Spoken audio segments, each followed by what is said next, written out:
Lightning McQueen would definitely approve of this one. This is red light, green light. Here, we're working on dribbling, agility, and coordination. Use 4 cones to set up your space and give each player a ball. Here's how it looks. Ready, and green light. When you call green light, they dribble fast. Tell them to imagine they're their favorite race car as they zoom around the space. Gratuitous car sounds are highly encouraged. I can't hear you, I'm old. Yellow light. On yellow light, they slow down, using small touches to keep the ball close to their body. I love how you're keeping the ball within your force field. That's great. On red light, they stop with 1 foot on the ball, like this. Keep calling different lights at random as they move around the space. After a minute or 2, ask your players to suggest a new color and assign it a new action, like orange means swing your arms back and forth, or purple means dance your heart out. Repeat each color a few times after you add it to help them remember. This game is great for releasing lots of pent-up energy. Just call out lots of green lights. But remind players to keep their heads up to avoid collisions. It's not a demolition derby. Coaches, don't be surprised if your players can't stop the ball on a dime when you call red light. Red light! Red light! Red light! Red light! Emphasize small touches to keep the ball close and to try using the sole of their foot to stop the ball. Remember, green means go, yellow means slow, and purple means whatever you want. Luckily, these cars run on water and orange slices. Time to loosen up those sea legs. This is island hopping. This game helps players learn to find open space while dribbling around an obstacle. And it gives you a way to add pirates to your soccer practice. Because who doesn't love playing a pirate? We're looking at you, Coach. Here comes a pirate. Pirate.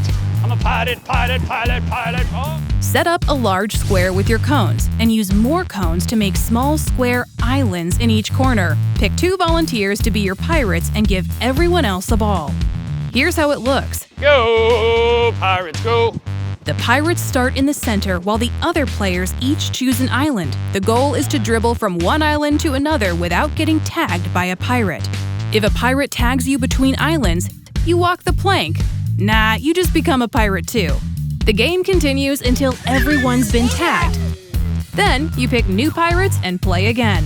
We're looking for players to use their speed and their eyes to get to safety. Some players may be reluctant to leave their islands. Just encourage them to take chances, but don't push too hard if they're not ready.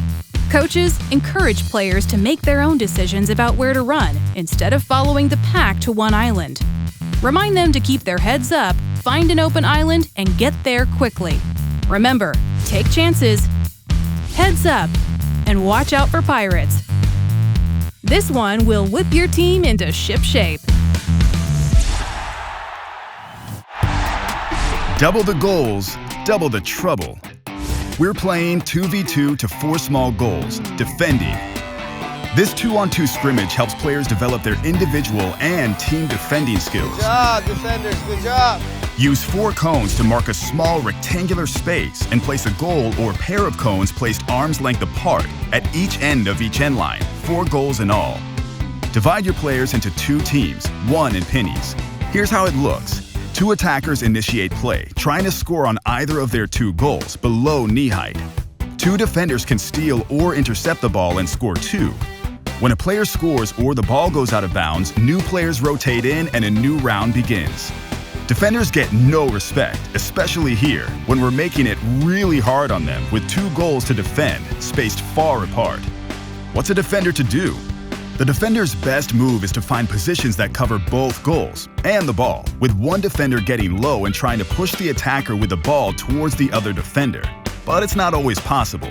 They have another option. The defender can instead try to push the attacker towards the touchline. This makes the field small for the attacker, limiting their options and making it easier to steal the ball. Coaches, because this game is so tough on defenders, make sure to rotate roles so everyone gets a turn at attacking too. Remember, get low, make the field small, make the steal. Yes, in this case, theft is encouraged. The first rule of scrimmage, nobody talks about scrimmage. Just kidding. It's pretty much all your players will talk about, because to most of them, it's the best part of practice. That's right, it's time to scrimmage. Time for your players to get footloose and fancy-free. And time for you to step back and watch your hard work come together, most of the time. As for ground rules, well, they're pretty broad. Rule number 1, have fun, obviously. Rule number 2, everyone gets to play. You can split your team in half or rotate smaller teams on and off in short rounds. Got an odd number? No problem. You can give one team an extra attacker or make a player all-time offense. Just make sure everyone gets to play. Rule number 3, try not to have too many rules. Seriously, you don't need goalies, corner kicks, or throw-ins. If the ball goes over an end line, it's a kick-in. Play with big goals or little goals or cones. Just keep it simple. Rule number 4, yes, we know we literally just said to not have too many rules, so this one is more of a gentle nudge. Keep the feedback to a minimum. This is their time to play. Don't stress the score, or even keep one. If you really must say something, make it positive, and it never hurts to be specific about what they did well. Try it, you'll like it. And most important, remember rule number 1, always have fun. Now go forth and scrimmage!